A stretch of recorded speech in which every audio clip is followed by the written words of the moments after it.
Birthday party में अचानक से आए, बदतमीजी करने लगे कि लव देहात है, ये है, वो है, ऐसा कुछ नहीं है। दोस्तों, बजरंग दल के गुंडों की गुंडागर्दी अब कम होने का नाम ही नहीं ले रही। हर दिन ये गुंडागर्दी बढ़ती ही जा रही है। ऐसे लग रहा है जैसे इन्हें कोई छूट मिल चुकी हो। मतलब इन्हें किसी चीज का डर नहीं है, किसी कानून का डर नहीं है। ये जो चाहे वो कर सकते हैं, इनके ऊपर कोई एक्शन नहीं होगा। बजरंग दल के ये गुंडे बरेली में एक रेस्टोरेंट में एक लड़की की पार्टी चल रही थी। 12-13 दोस्त थे, सब इकट्ठा हुए थे जैसे कि आमतौर पर पार्टीज में होता है। इस पूरी पार्टी में मतलब इन 12-13 लोगों में 2 मुस्लिम लड़के थे सिर्फ। और इन 2 मुस्लिम लड़कों पर लव जिहाद का आरोप लगाते हुए ये गुंडे वहां पहुंचते हैं, उस लड़की की पार्टी को बर्बाद करते हैं। उस लड़की को और साथ ही साथ वहां मौजूद तमाम उसके जो दोस्त थे उनके साथ हंगामा करते हैं। उन 2 मुस्लिम लड़कों को बेरहमी से पीटते हैं। इसका वीडियो सोशल मीडिया पर वायरल हो रहा है, जिसके बाद अब लड़की का बयान इस पूरे मामले पर सामने आया है।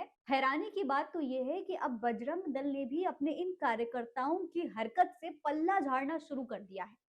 पूरी कहानी क्या है, सब कुछ आज के इस वीडियो में मैं आपको बताने वाली हूँ, इसलिए वीडियो को पूरा जरूर देखिएगा। सलाम नमस्ते, मेरा नाम फरहीन अंसारी है और ये खबर आप मेरे official channel Farheen Ansari official पर देख रहे हैं।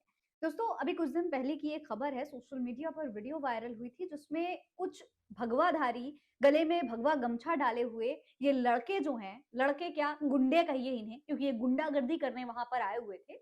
ये बाकायदा उस रेस्टोरेंट के अंदर घुसते हैं और फिर वहां मौजूद जो तमाम लोग होते हैं उनको डराने धमकाने की कोशिश करते हैं, धार्मिक नारे लगा रहे होते हैं।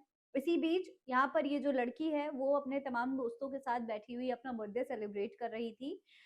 इसके कई सारे दोस्त थे, करीब 13 दोस्त थे, जिनमें से सिर्फ 2 मुस्लिम लड़के थे, बाकी 4 लड़कियां थी और तमाम और लड़के थे। ये सब बैठे हुए वहां पार्टी सेलिब्रेट कर रहे थे, लेकिन ये लोग यहाँ आते हैं और लव जिहाद का आरोप लगाते हुए उन 2 मुस्लिम लड़कों से नाम पूछकर उन्हें मारना शुरू कर देते हैं। फिर किसी तरीके से मौके पर पुलिस पहुंचती है। वीडियो में आप देख सकते हैं कि जिस लड़की का बर्थडे था उसी को घसीटते हुए पुलिस, महिला जो पुलिस है वो यहाँ पर उसी लड़की को घसीटते हुए नजर आ रही है। और पीछे से ये गुंडे बार बार चिल्ला रहे हैं कि उसके घर वालों को फोन मिलाओ, इनके घर वालों को फोन मिलाओ।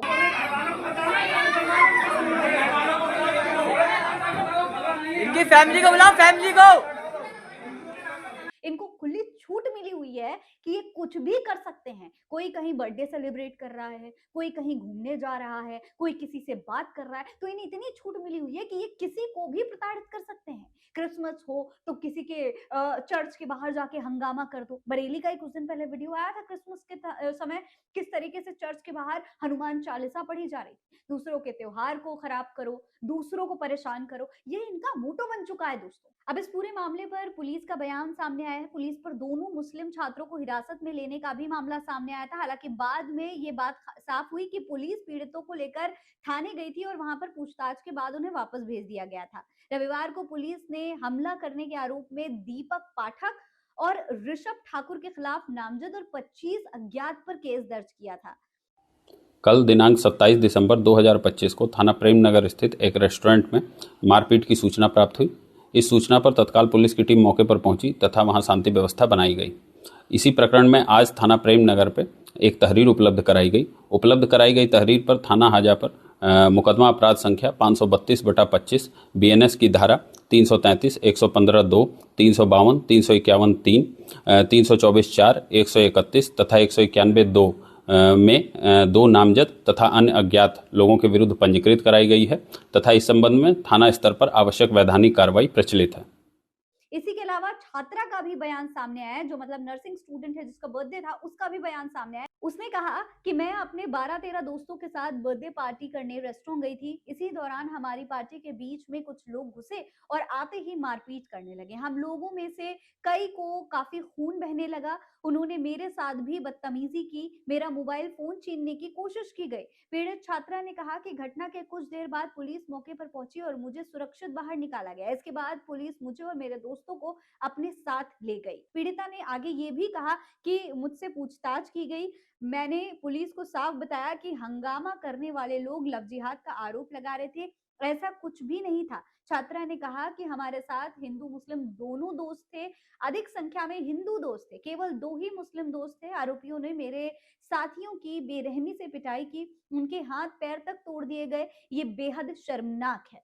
इतने हंगामे के बाद, इतने बवाल के बाद आखिरकार आरोपियों पर केस दर्ज हो चुका है। इस पूरे मामले के खिलाफ रेस्टोरेंट के जो संचालक हैं शैलेंद्र, उन्होंने केस दर्ज करवाया था। थाने में दी गई शिकायत में लिखा है कि ऋषभ ठाकुर और दीपक पाठक ने 20-25 कार्यकर्ताओं के साथ रेस्टोरेंट में आकर नारेबाजी की। उन्होंने रेस्टोरेंट में बर्थडे मना रहे लोगों और स्टाफ के साथ मारपीट की। रेस्टोरेंट में काफी तोड़फोड़ भी की। पुलिस ने शिकायत दर्ज करके घटना की जांच शुरू कर दी है। जांच होगी, हो सकता है कार्रवाई भी हो जाए, लेकिन सवाल यह है कि इस तरीके से उस छात्रा को प्रताड़ित किया गया, उसके दोस्तों को प्रताड़ित किया गया, उसकी भरपाई कैसे होगी? जिस रेस्टोरेंट में इन लोगों ने तोड़फोड़ की, क्या उसका जुर्माना इनसे लिया जाएगा?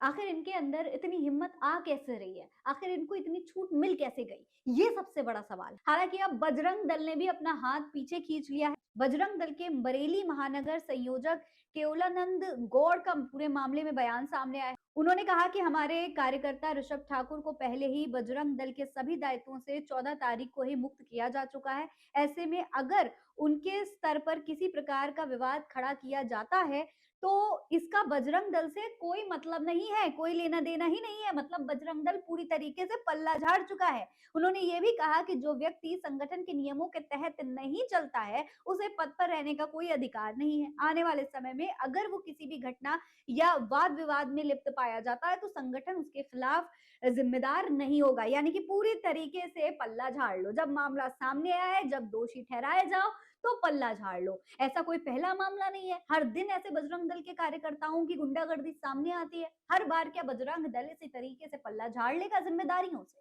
इस पूरे मामले पर सरकार को कोई बड़ा एक्शन लेना चाहिए। ऐसे संगठन जो खुले तौर पर गुंडागर्दी कर रहे हैं, उनके खिलाफ सरकार को अब सख्त होने की जरूरत है। इस पूरे मामले पर आप क्या कहेंगे? कमेंट बॉक्स में लिखकर हमें जरूर बताइएगा। फिलहाल इस खबर में इतना ही। जय हिंद, जय भारत।